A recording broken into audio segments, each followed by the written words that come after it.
Any other issues, Sister Nicey? Yes. One more. Him not... What? Well, Pastor Charles not pleasing me like one time. Please you? What do you mean? Yes, Nicey. Please you how? You know what I'm talking about. No, I don't know. I want you to tell me. You're not standing at attention, Charles. After me the soldier, sir.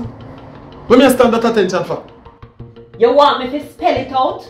Spell it, draw it, do anything at all you want to do. Because I'm curious.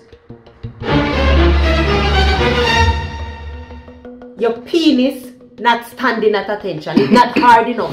But you hear me dying, child, and me still living. Eh? And we answer to me nicely. And that you tell Pastor about me? Me didn't have to tell somebody. You think me a robot man? Eh? You go like you plug in.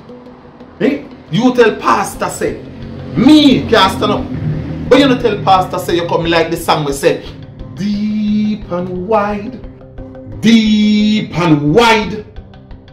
Charles, what you trying to say? You know say you're out order?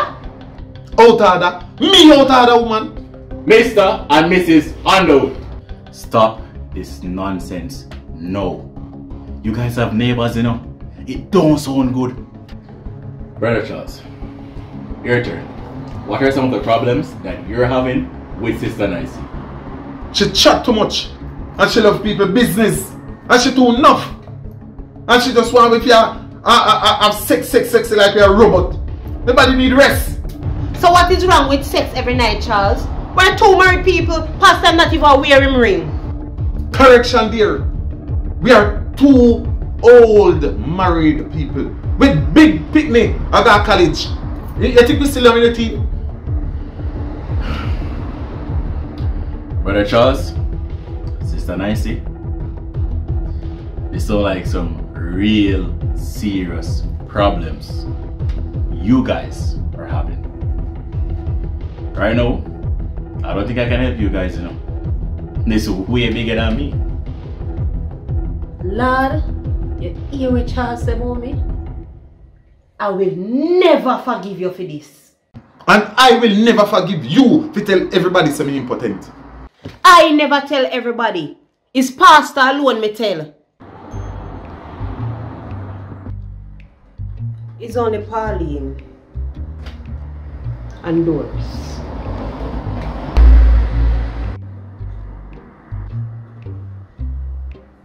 And Martha. Only them.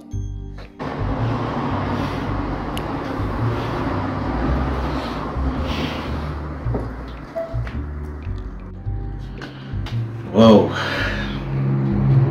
I know this was a very uncomfortable conversation, but we needed to get it out. Now that it's out, and we know each other's problem, it's time to compromise. Brother Charles, are you willing to stop flirting at church and lusting over the marriage counselors? Yes, Pastor. And Sister Nicey, are you willing to stop walk and talk with the business road? We'll try. And stop pressure your husband for sex? I'll see what I can do. Good. Very, very good. That's a start. Well, thank you, Pastor, for coming in. Pastor, it don't look good though. And it don't feel good either. If you know you have your husband and him can't stand that attention. Nicey, stop it! I stand at full attention. Ask for it. Wait, say. Sister Nicey, wait!